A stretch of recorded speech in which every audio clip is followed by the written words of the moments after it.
November 8th was National First Generation Awareness Day and kickstarted First Generation Awareness Week.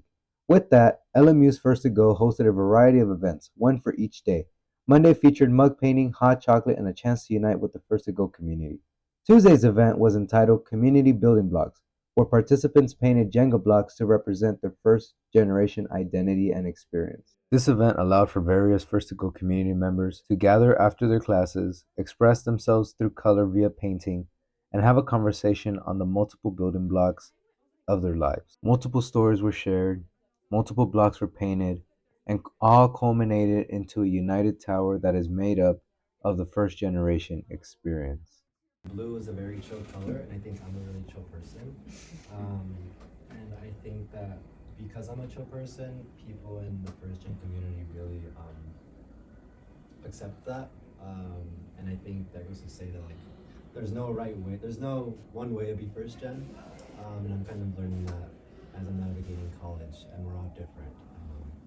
And so far, the community here has been really welcoming and accepting, and I love being first gen. So. Thank you. The color purple, like I feel like that means like a lot to me because like like my first room was the color purple, was like a lavender, and that's like what I was trying to do. And I feel like that like kind of puts me in space that it's like, oh, like I kind of miss I miss home, but it's also like I'm here for like a purpose and like wanting to like not only like better my situation but like better like my family, like their stories. The night concluded with a photo taken outside of the room with all the participants' blocks in hand and the creation of the tower. This is Ernie Ureño for First to Go, and I have here Emilio Rosas, who is going to give me a breakdown on Tuesday's event. So on Tuesday's event, I feel like it helped me be able to express my identity and my culture in a new artistic way through our paintings of Jenga blocks. What color did you paint your block and why? So the colors I painted on my block were green, white, and red to emphasize my Mexican heritage. I feel like that was the biggest thing for that event, was allowing me to express my identity through art, and so allowing me to visualize that on that wooden block allowed me to fully like visualize my whole identity.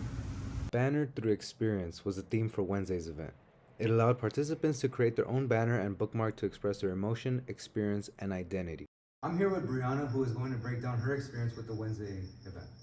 So on Wednesday, we took some time to reflect with our first gen peers about like our past, present, and future. And we also took some time to reflect the roles we have, not only as students here on campus, but also like within our families as like first gen students. What did you write on your bookmark? We all like took some time to like draw things that represent like our past, present, and future. For the present, I like kind of drew like a couple of like palm trees, kind of like we have here at LMU, and like I wrote LMU like 29 for class of 2029. And then for future, I drew like a graduating cap. Thursday's Growing Through Our Roots invited participants to create their own banner, Leaves of Values. 3 different leaves to represent the past, present, and the future for each individual. On that same night, land singer and advocate Neza stopped by LMU's Featherston Life Sciences Auditorium for a discussion with Dr. Vanessa Diaz, Associate Professor of Chicana, Chicano, and Latino Studies. Here's a brief moment from the event. I mean, I think what I want people to take away the most from my story, just to hold it in your pocket a little bit, is again, like, it's always going to feel scary. It is hard, but keep going. Don't let anyone ever tell you that you weren't meant to do it. Before we reach Friday's wrap-up event, I spoke to Sandra Chacon, Digital Content and Technology Supervisor for the First to Go program, but also co-director of this week's events alongside Cecilia. Here's her breakdown and timeline. Was the summer of 2024. I saw that other departments had done like awareness weeks or celebration weeks, and I was like, hey, like, why can't First to Go do that? So then I would like tell Lexi like, hey, we should definitely have like an awareness week. We do like different events, and it either leads up to or like follows First Gen Day, which I think this year is November 8th. So then thankfully last year one of our alumni, she was willing to like work with me. She's like, no, I love the idea, like let's do this. So then we came up with like a bunch of events that had like either a theme or like some type of connection to first gen college students. And that year we did it after, so like first gen day was on a Friday, so that was like the first day celebration, like we had a party and everything, and then it followed along. And then this year we decided to do it leading up to it. So this year the way like our process worked, that we wanted each day to have like a specific theme to first gen. So like the first day was just a low-key one. It was just like, let's start it off chill, just so like we can get the ball rolling, because it was on a Monday, you know. I believe Tuesday, if I remember correctly, was culture. To Wednesday was experiences. Today's is identity, and then Friday is community. Since you were co-director, like, how was your vision seen through? Like, was it a positive way or negative way? I would say like leaning more towards positive. There was definitely outside factors that I'm not liberty to say what happened, but it definitely affected how we wanted to run First Gen Week.